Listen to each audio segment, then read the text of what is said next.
una volta di lavorazioni di manifatturieri.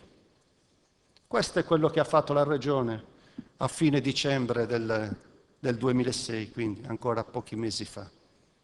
E ha promosso questo contratto di localizzazione che riguarda circa 100 milioni di euro di investimenti nella logistica, oltre a quelli che ricordavo prima nell'infrastrutturazione. Quindi mi sembra proprio sbagliato dire che stiamo uscendo dai flussi di traffico, mi sembra invece doveroso ricordare esattamente il contrario, che stanno crescendo in maniera importante il numero dei TEU, delle unità di traffico che passano per il terminal di Cagliari, si stanno facendo gli investimenti necessari perché crescano ulteriormente e si stanno facendo gli investimenti necessari perché al passaggio dei container seguano anche lavorazioni più importanti che possano avere una ricaduta di impresa e di occupazione molto diversa rispetto al semplice passaggio dei container. Sulla continuità territoriale, io la penso molto diversamente da lei. Penso che sia sbagliato che l'aeroporto di Cagliari sia nelle mani della Camera di Commercio. Penso che sia stato un errore della politica di anni fa, che questo aeroporto che è stato costruito con i soldi pubblici sia stato affidato alla Camera di Commercio. Credo che sarebbe stato molto più giusto che fosse affidato a chi ha una responsabilità pubblica generale e chi ha da tutelare gli interessi pubblici generali. E credo che se l'avessimo avuto noi nella responsabilità, avremmo già fatto da tempo, in questi 2 anni e mezzo, un bando per trovare un partner privato, perché non ci sia un ente pubblico a gestire la porta della Sardegna, ma ci sia qualcuno che abbia delle capacità professionali maggiori nel gestire la porta della Sardegna. E auspico che questo aeroporto possa essere messo in rete, almeno con l'aeroporto di Piccolissimo, con l'aeroporto importante, ma non importante quanto quello di Cagliari, di Alghero, e questi 2 aeroporti possono fare un viaggio assieme e possono essere assieme al servizio della Regione Sarda e possono essere immediatamente dati in gestione a degli operatori privati che li possano gestire meglio di come non siano gestiti oggi. E credo che sia importante ricordare che se l'aeroporto di Cagliari ha visto una crescita del traffico internazionale, l'ha avuto in grandissima parte per l'attività operosa della Regione Sarda, che ha contattato le compagnie aeree, che le ha aiutate nel presentare progetti che riguardassero il traffico da e per la Sardegna, e le sta aiutando con degli investimenti importanti di co-marketing. E non è un caso che il traffico internazionale sia raddoppiato da un anno all'altro e sia cresciuto in maniera appunto significativissima rispetto al 2004. E non è un caso che continui a crescere, non è un caso che recentemente abbia aperto Bruxelles, non è un caso che magari nelle prossime settimane aprano ulteriori tratte. Credo che sia dovuto al lavoro incessante dell'assessorato regionale ai trasporti. Circa la continuità territoriale in Sardegna è un pochino come la squadra di calcio della nazionale, chiunque ha la sua idea migliore di quella dell'allenatore. E chiunque credo anche con poche informazioni, non si sottrae alla possibilità di fare la formazione e dire qual è la continuità territoriale migliore. Allora vorrei segnalare che 2 anni e mezzo fa c'era una continuità territoriale che riguardava dei prezzi scontati per i sardi e dei prezzi totalmente liberi per i non sardi su 6 tratte. A oggi è operativa una continuità territoriale che riguarda prezzi scontatissimi per i sardi, non su 6 tratte, ma su 16 tratte. Se gli studenti sardi possono andare a Siena, a Firenze, se gli imprenditori sardi possono andare a Torino, a Verona, a Palermo, a prezzi scontatissimi, è grazie a questa continuità territoriale che i famosi allenatori delle squadre di calcio dicevano che Bruxelles avrebbe bocciato e che invece Bruxelles ha confermato per 16 rotte. Questa continuità territoriale, diversamente da quella del passato, anziché occuparsi dei prezzi per i residenti in Sardegna e basta, pone un limite massimo anche per i prezzi per i non residenti in Sardegna. Per cui oggi un cittadino di Verona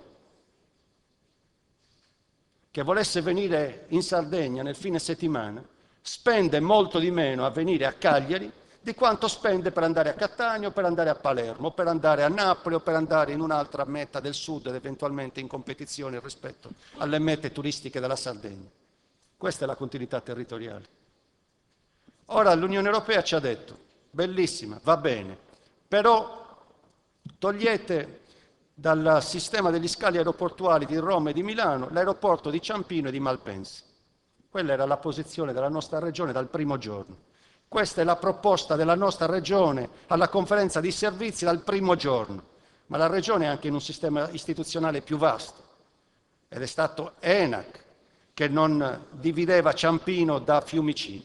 Nel momento in cui l'Unione Europea ci dà una mano in questo, noi non siamo altro che felici e si sta compiendo esattamente quella proposta di continuità territoriale che noi abbiamo auspicato dal primo giorno. Una continuità territoriale che fa viaggiare i sardi al prezzo più basso verso 16 rotte e fa viaggiare i non sardi a un prezzo più basso verso la Sardegna, sempre per le stesse 16 rotte.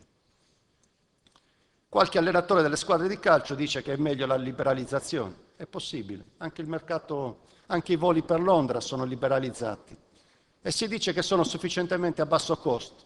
Qualcuno dice che sono a basso costo perché se si prenota con 4 mesi di anticipo qualche biglietto lo vendono a 19 euro, poi magari non sono 19 euro. Poi se lo prenoti con una settimana d'anticipo però costa 250 euro e se lo prenoti il giorno prima ti costa una cifra impossibile. E allora io credo che noi abbiamo la responsabilità di dare ai cittadini sardi certezza di collegamenti verso la penisola ad un prezzo che non sia il risultato di una tombola o di una lotteria, dove ogni giorno il prezzo è diverso, a un prezzo certo, che i cittadini sardi sappiano a che prezzo possano partire, che è diverso dalla tombola o dalla lotteria del low cost. Il low cost serve per altre cose e infatti la Sardegna ci sta lavorando e infatti i flussi sono cresciuti non di qualche punto percentuale, sono cresciuti di oltre il 100%.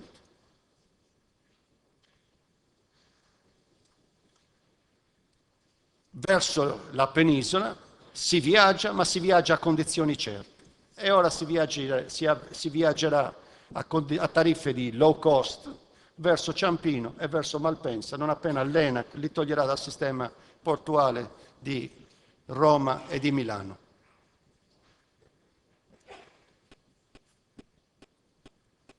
La continuità territoriale per la Sardegna è considerata un successo da parte di altre regioni che hanno problemi di continuità territoriale e hanno l'aiuto del governo per la continuità territoriale.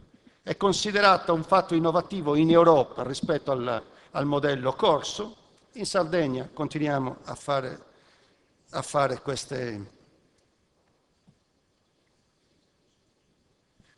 questo genere di commenti, ma va bene. Abbiamo parlato di trasporti, abbiamo parlato di ricerca, abbiamo parlato di trasporti marittimi. Vorrei segnalare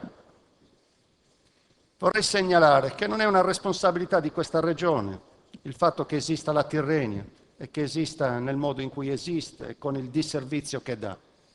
Questa regione responsabilmente si è detta disponibile a dialogare col sistema delle imprese private per finanziare con risorse regionali la nascita di una nuova flotta che faccia competizione dalla Sardegna alla Tirrenia e che promuova nuovi scali alla Spezia, partendo da Cagliari, con delle nuove navi veloci, capaci di dare risposta alla continuità merci, è capace di dare risposta al traffico di passeggeri, è capace di dare risposta alla necessità di togliere traffico su gomma che attraversa la 131 e passa dal sud Sardegna al nord Sardegna.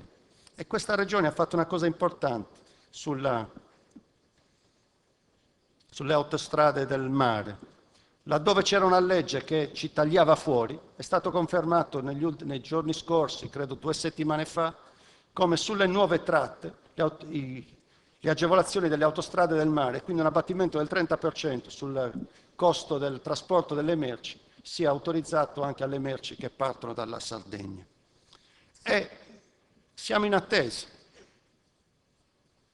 di conoscere tutti gli imprenditori sardi legati al mondo dei trasporti, magari consorziati, che vogliono partecipare a questa iniziativa, a questa sfida imprenditoriale, di farci noi responsabili anche del superamento, dell'isolamento, della necessità di trasportare merci e persone fuori dalla Sardegna ogni giorno.